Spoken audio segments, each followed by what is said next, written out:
Ang lindol ay sanhi ng isang mabilis na paglabas ng lalas na nanggaling sa ilalim ng lupa.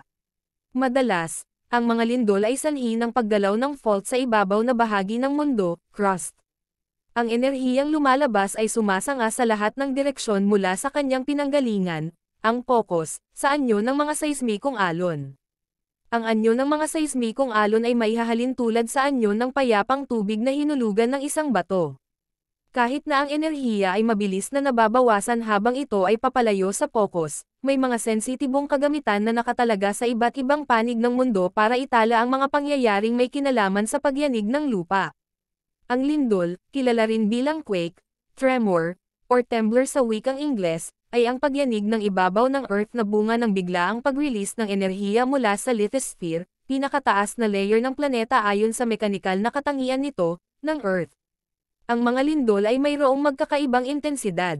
Maaaring umabot ang intensidad ng iba't ibang lindol mula sa mga lubos na mahina na hindi nararamdaman hanggang sa bayolenteng lindol na nakapagpapagalaw at hagis ng mga gamit at tao sa ere, nakapipinsala ng malalaking infrastruktura, at nakapagdudulot ng kapahamakan sa magkabilang mga lungsod. Ang tinatawag na seismic activity ng isang lugar ay ang dalas, uri, at laki ng mga lindol na naganap dito sa loob ng isang partikular na panahon.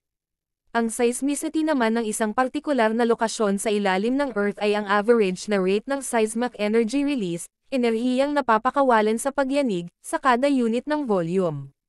Ang salitang tremor ay ginagamit din upang tumukoy sa pagyanig na hindi dulot ng lindol. Kagaya ng lindol na nangyari sa Cebu, at ngayon sa Davao Oriental.